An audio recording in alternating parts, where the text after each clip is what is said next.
Welcome, welcome to everybody on this Green City Congress in Almere. I'm Henk Raaijmakers. I'm the president of ENA.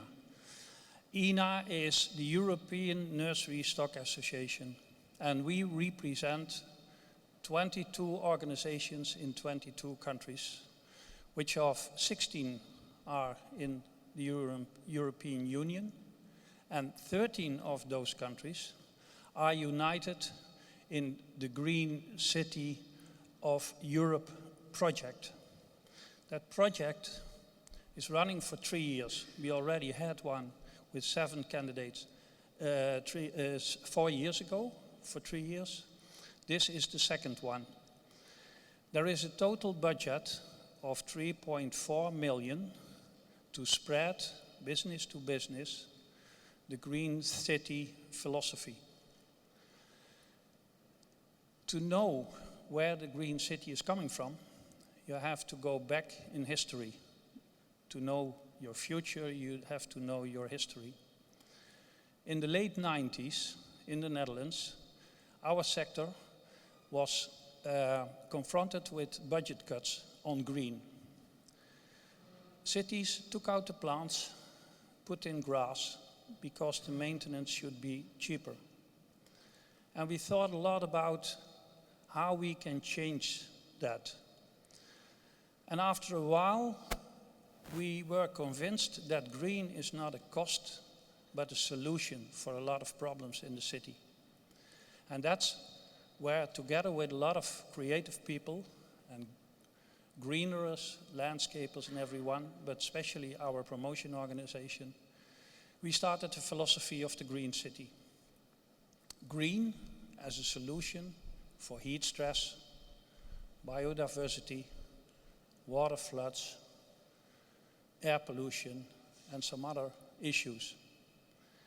And we started scientific research to be sure that our message was a true message and a message with importance, and that we had the tools to convince politicians, citizens, and everyone who was living in the city that green in the city is not only important, but it's better for the city.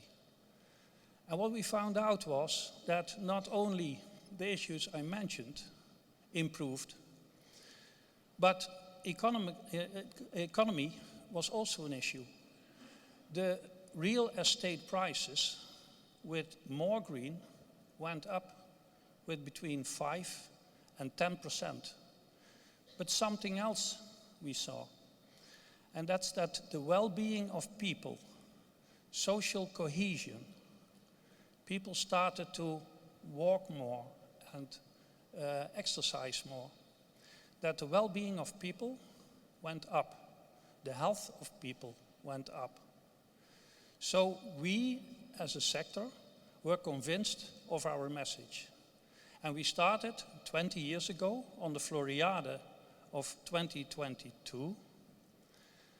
We introduced the Green City philosophy. And for almost 20 years, we had our message. And our message was heard, but there was not done so much with the message. Everyone said, well, okay, but we need money for the green, and it's not so much space in the city, and yeah, we can make roof gardens and vertical, but it's difficult. And then the climate change became more and more important. And cities saw that there became more heat stress.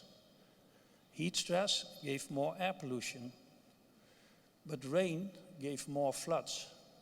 So the problems in the city became bigger and bigger, and more cities saw that green, more green, different green, more blue, water, is a solution for a lot of these problems, at least partly. And then we got COVID, and COVID was a real game changer.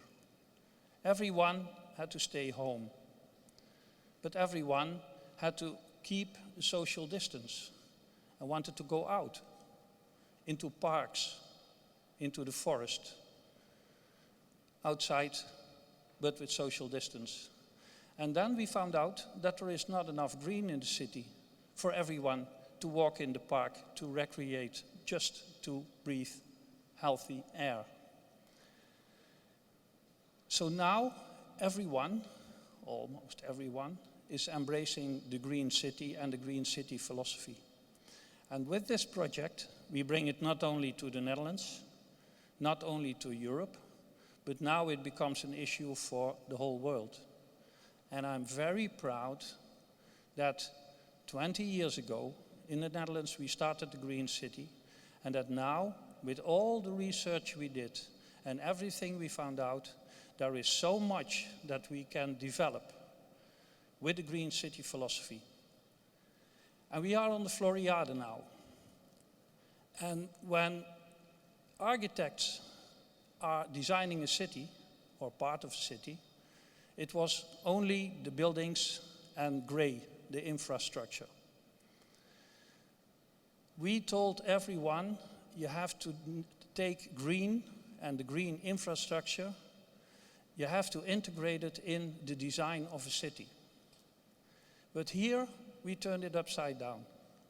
On the Floriade, the design of green, the infrastructure, and the grey infrastructure was designed first. And after the Floriade, some buildings stay, like the school and the bigger buildings, but the other buildings which are gone will become houses. And in this area, there are going to live more than 2,000 citizens. So here we have an example of a green city that is organized and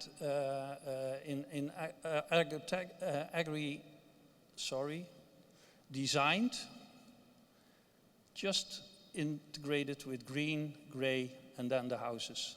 So it was upside down. And there is a book made, and they call it the Green City Guidelines. And it's the next step, the next level of the Green City. I wish you all a very good Congress. Thank you very much. Thank you so much, Henk Raaijmakers.